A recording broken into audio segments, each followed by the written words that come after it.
Alors, bonjour Monsieur Pascal. Oui, Oui, c'est bien vous. c'est bien moi.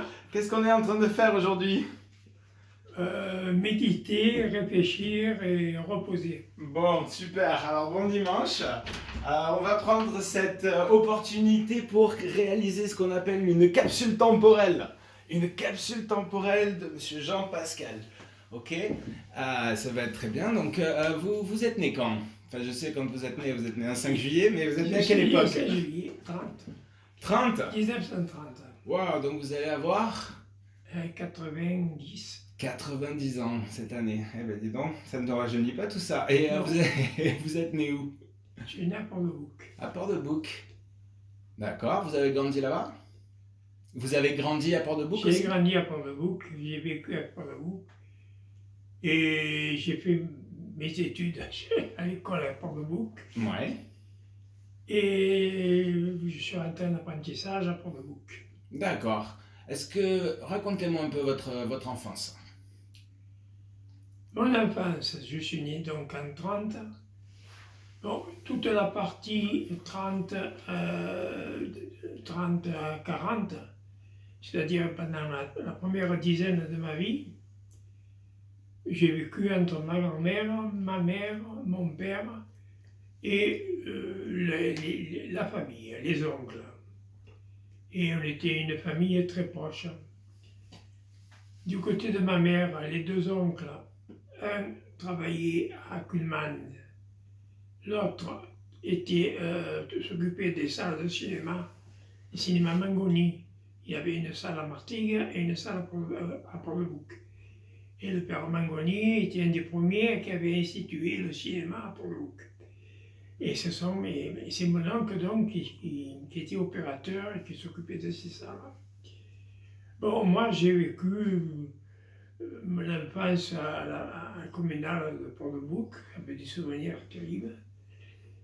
Je voudrais savoir l'histoire de votre père qui devait être footballeur.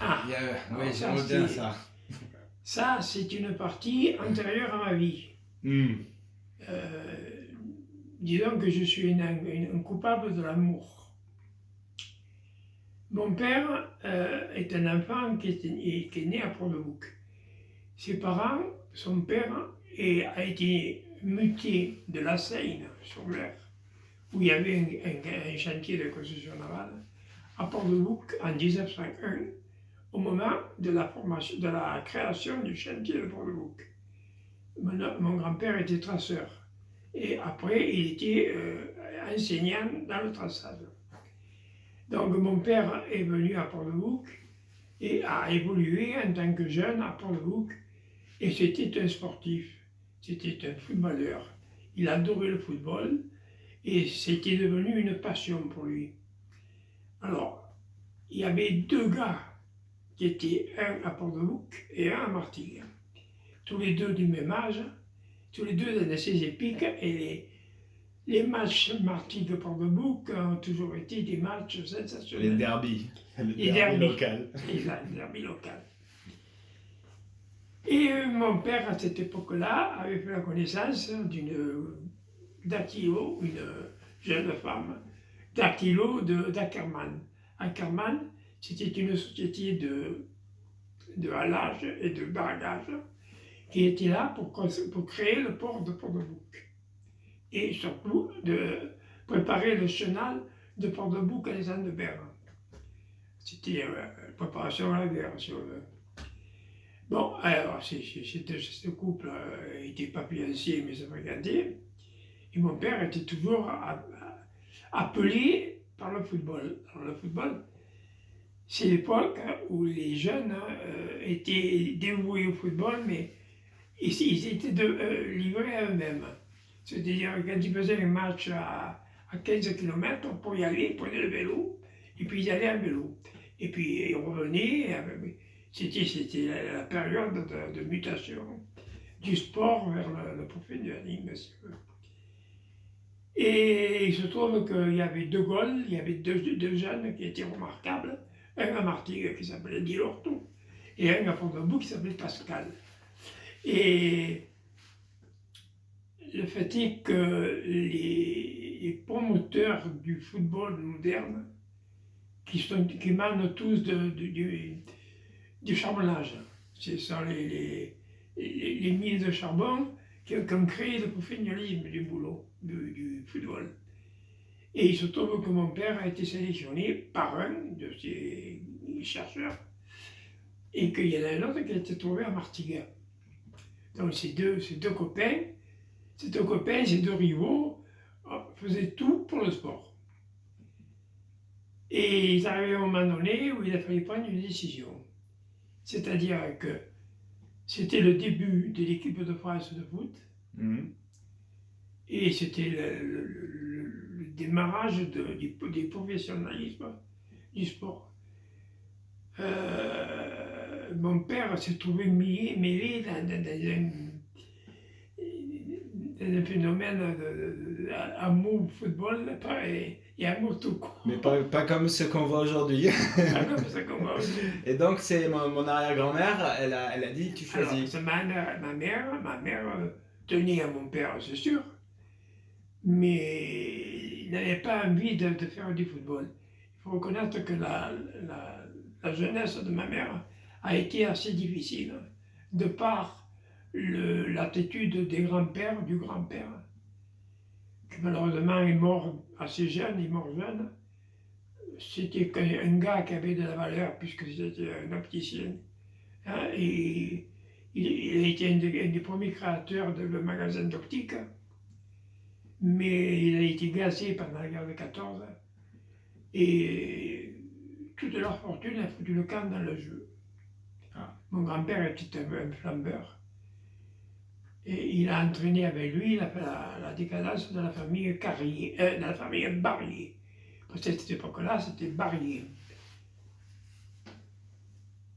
Non, je dis des bêtises. À cette époque-là, c'était déjà Carrier. L'histoire de Barrier, c'est l'histoire de la grand-mère. Bon.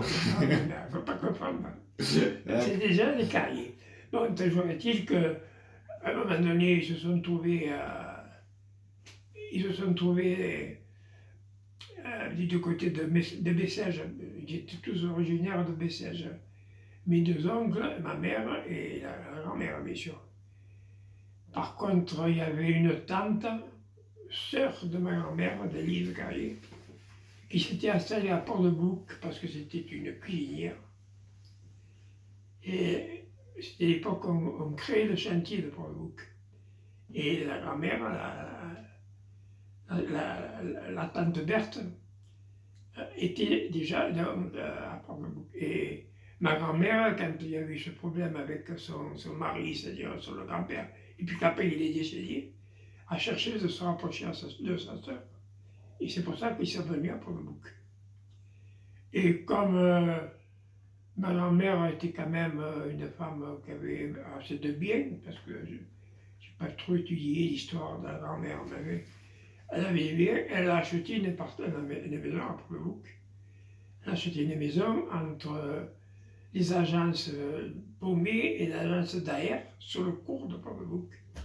Et c'est là que j'ai passé une partie de mon enfance. Non. Alors, mon père a dit non au football. Il était au chantier. C'était un bosseur, il a roulé. Ils se sont mariés. Et je suis né. Ah. J'étais le premier de la lignée des 4. Ah. L'aîné. Voilà. J'étais l'aîné. Bon. Écoutez. Voilà, ça c'est ma partie jeunesse.